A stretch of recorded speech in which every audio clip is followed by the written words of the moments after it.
নমস্কাৰ, মই মলয়া শইকীয়া। আজি এটা চিম্পুল ভেজ পোলাও ৰেচিপি লৈ আপোনালোকৰ ওচৰলৈ আহিছোঁ। আৰু এইটো বনাবলৈ আমাক প্ৰয়োজন হৈছে এটা কাটি থোৱা পিঁয়াজ, খিচমিচ, ইলাইচি, জিৰা, লং, ডালচেনি, আদা নহৰু পেষ্ট, তেজপাত, কাজু আৰু দুটা সৰু সৰুকৈ কাটি থোৱা গাজৰ, দুটামান বিনছ আৰু 2 কাপ বাসমতী ৰাইচ। আৰু কুকাৰটো ৰিফাইন দি তাত তেজপাত কেইখিলা পাতি দিলোঁ। আৰু তেজপাত দিয়াৰ পিছতে আমি ইলাইচি, লং আৰু ডালচেনি একেলগে দি দিলোঁ। আপোনালোকে তাত ৰিফাইন ব্যৱহাৰ নকৰি গৰু ঘিউ ব্যৱহাৰ কৰিব পাৰে। আৰু তাৰপিছত তাত আমি পিঁয়াজখিনি দি দিলোঁ।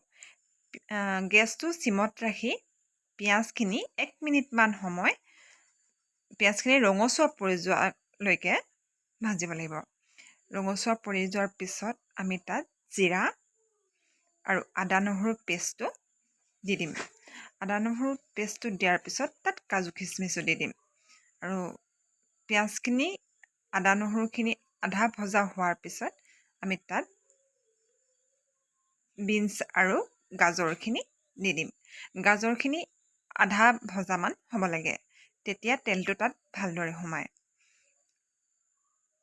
গাজৰ আপোনালোকে সৰু সৰুকৈ কাটি 2টা ল'লেও হ'ব, যদি 2 কাপ চাউল হয়। আমি 2 কাপ চাউলৰ কাৰণে বনাইছোঁ কাৰণে ইয়াত 2টা গাজৰ ব্যৱহাৰ কৰিছোঁ। আৰু গাজৰ 2টা আধা সিজা হোৱাৰ পিছত তাত আমি চাউলখিনি দি দিছোঁ। চাউলখিনি দিয়াৰ পিছত আমি গেছটো মিডিয়ামলৈ আনিছোঁ। আৰু মিডিয়ামত দিয়াৰ পিছত আমি চাউলখিনি 4-5 মিনিটমান সময় অকণমান ৰঙচুৱা পৰি যোৱালৈকে ভাজিছোঁ।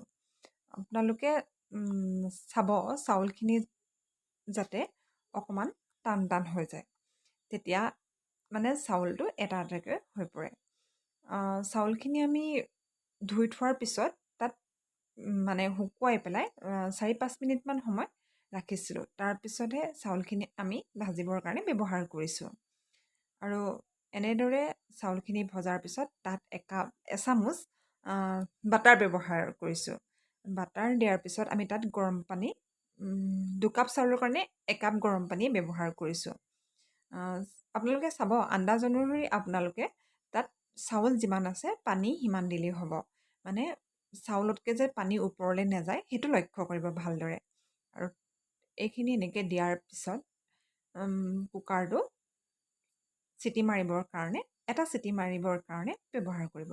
আৰু এয়া চাওক আমাৰ সম্পূৰ্ণ পোলাও ৰেচিপিটো।